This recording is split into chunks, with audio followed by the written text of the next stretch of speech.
Well, it's that time of the year where a lot of the focus shifts from off the ice to prospect pools, free agency, and of course the draft, which is upcoming in the next week or so. And right after the draft, a lot of teams go into rookie development camps and rookie orientation camps. So who better to talk to about that than Oilers Senior Director of Player Development, Rick Carriere. Rick, first of all, thank you for doing this. Always good to chat with you because you always have a lot of good insight into the behind the scenes of player development.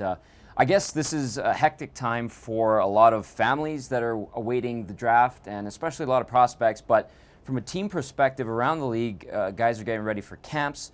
What's your team up to now and what's the focus on as we get set for orientation camp?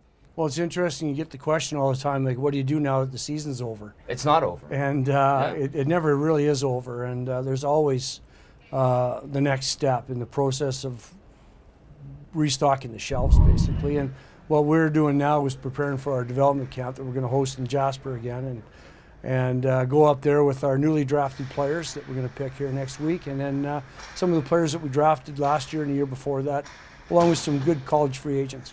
What's it like for these guys? I know you've been around junior hockey players and younger hockey players about to become pros for a long time. You were a GM in the Dub before you came to the Oilers. I think you did some stuff with the U of A, of course.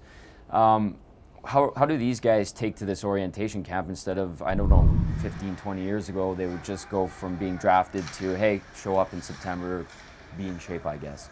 Well, I think it suits an excellent purpose and it prepares players for the next step of coming to camp and that. And the coaches here do a good job of preparing them for the on ice. And what we try and do in player development is to do some prep for them off the ice and help them round themselves out as good as people and with different resources that we can supply for them and provide for them during development camp time. And we don't get a long time with them, but we're allowed to have them for 7 days, and we make the most of the 7 days that we have them in our camp. It used to be called Rookie Development Camp officially by the Oilers, and then the last couple of years it's orientation camp. Is there a reason why that name has changed? Does it have to do with the ratio between on-ice time as opposed to off-ice teaching and lifestyle and all that stuff that we've started to see introduced into all this?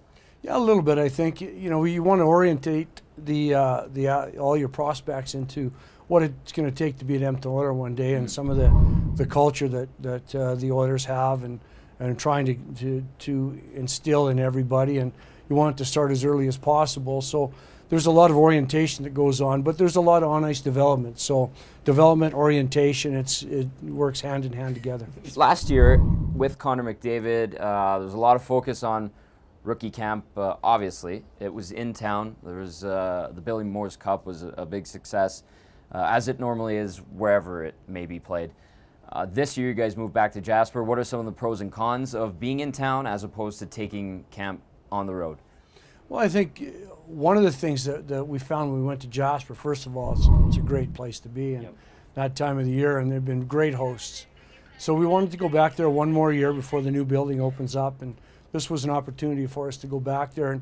And for some of our players, a lot of them are from the East or Americans and things like that. They've never been to Edmonton or seen part of Alberta, and so we'll start the camp off at Rexall with fitness testing and medicals on July 2nd, and then we're off to Jasper. Everybody gets on the bus and we head down the highway, and we end up in Jasper, and they're going to see the mountains, and they're going to be on bikes for the week and touring around town. It'll be good. What's the feedback you get from some of these guys after camp ends? Because you guys are in constant contact with Oilers prospects throughout the year.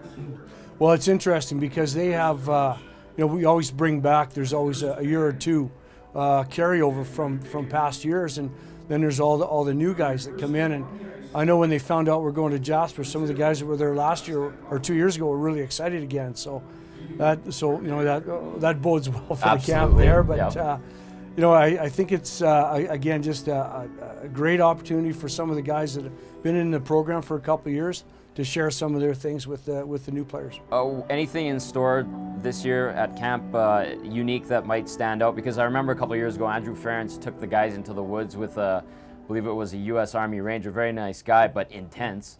And the players were saying that was an awesome experience, but at first they were a little leery of what to expect. It really started off with a bang. Yeah, it did. It was, I mean, I talked to the guy, and he was very intense, super nice, but wow. Yeah, the bombs going off before the guys got in the vans. Exactly. Anything like that on tap for the guys? No, we don't have that this year. But the one thing that happened last year with the new coaching staff is they really got involved in the whole development program, and it's been really good to have that influence with our camp. And they're doing the same thing this year. So there's going to be a lot of on-ice work, but there's going to be some really good video, some roundtable discussion with Todd and the players getting to know each other and talking about basically what it's going to be like to be an Edmonton Oiler one day. Rookie orientation camp leads to the rookie tournament in most years. I know a few years ago during the lockout shortened season, there was no rookie camp or rookie tournament. What do we expect? Is there going to be a Penticton? A lot of people are already asking about that, and what does that do to benefit some of these guys as well? Because rookie orientation camp's one thing, but to get on the ice, play other teams is a whole other ballgame. Well, I haven't officially heard anything yet, but I'd be excited if they were going to do it again. I think it does. It puts us all in the same uniform playing against another team, and with some bench coaching and some gamesmanship, and we get a chance to see how the players really react under those conditions. Great building, great facility out in the Okanagan as well. So we're hoping that happens. Of course, we like to stream it live and broadcast those games. Rick, I know you're busy. Thanks for doing this. We look forward to talking to you in the coming weeks here. Appreciate it. Thanks, Tom. Look forward to seeing you guys in Jasper. Fantastic.